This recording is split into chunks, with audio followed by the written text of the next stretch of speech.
പുരുഷന്മാരും എല്ലാം വേറെ വേറെയാണല്ലോ ചിന്തിക്കണം. അപ്പോൾ നമുക്ക് നോക്കാം എന്താണ് ഈ സിനിമ കൊണ്ട് ആൾക്കാർക്ക് എന്തൊക്കെയാണ് പറയാനുണ്ടാവുക. അതെന്തായാലും 2 ദിവസം കഴിയുമ്പോൾ പറയാം.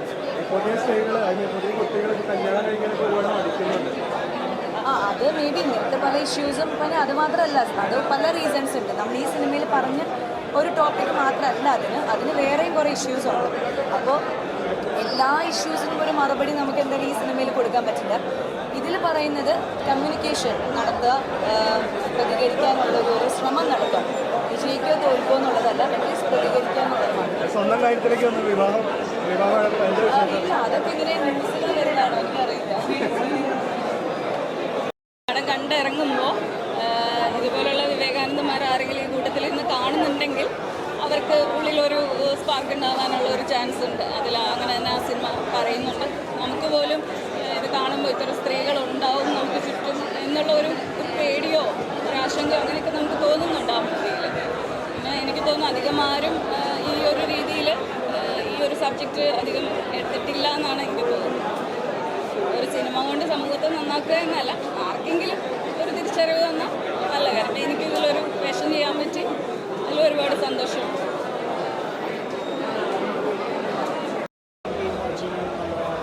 സ്റ്റോറിയാണ്. ഇന്നത്തെ കാലത്തെ സ്ത്രീകൾ പുറത്തു പറയാൻ മടിക്കുന്ന സബ്ജക്റ്റാണ് കമൽ സാറ് വിഷയമാക്കിയിരിക്കുന്നത്. നല്ലൊരു സബ്ജക്റ്റാണ്, നല്ല മേക്കിങ്ങാണ്, നല്ല സ്റ്റോറിയാണ്.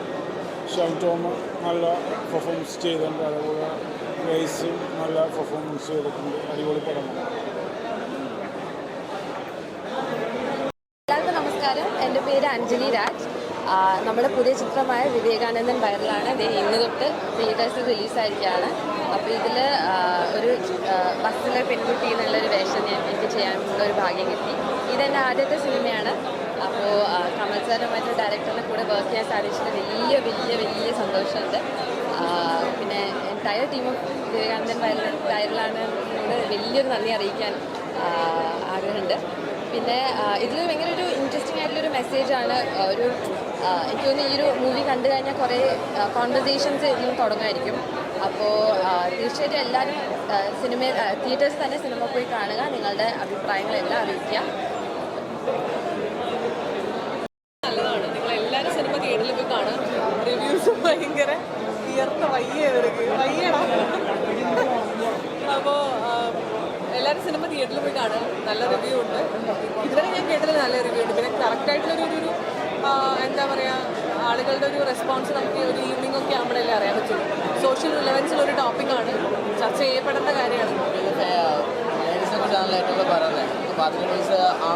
ലേഡീസിനെ കുറിച്ചെന്ന് മാത്രമല്ല, പുരുഷന്മാരെ കുറിച്ച് നമ്മൾ പറയുന്നുണ്ട്. പിന്നെ എന്ന് പറഞ്ഞു കഴിഞ്ഞാൽ ഇതിപ്പം ചില ആളുകൾ എൻ്റെ അടുത്ത് ചോദിച്ചത് ഫെമിനിസം പറയുന്ന സിനിമയാണ്. ഫെമിനിസം അല്ല, ഇത് നമ്മളുടെ ബേസിക് ഹ്യൂമൻ റൈറ്റ്സും ഫെമിനിസവും തമ്മിൽ രണ്ടാണ്.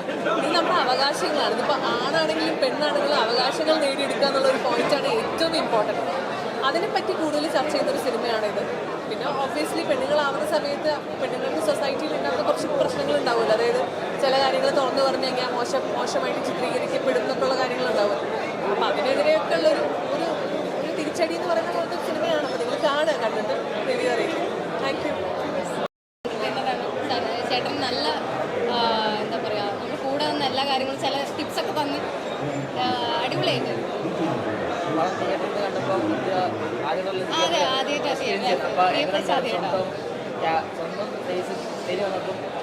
അയ്യോ പ്രൗഡായിരുന്നു. എനിക്ക് സ്വന്തമായിട്ട് ഒരു പ്രൗഡ് ഫീൽ ആയിരുന്നു. ഹാപ്പി.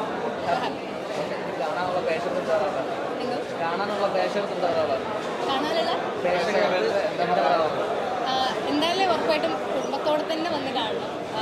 അപ്പം എല്ലാവർക്കും റിലേറ്റ് ചെയ്യാൻ പറ്റുന്ന ഒരു മൂവിയാണ്. കുറേ ക്യാരക്ടേഴ്സ് ഉണ്ട് അതിൽ, കുറേ സ്ത്രീ കഥാപാത്രങ്ങളുണ്ട്. അപ്പം പുരുഷന്മാർ തന്നെ ആദ്യം വന്ന് കാണണം. സ്ത്രീകൾ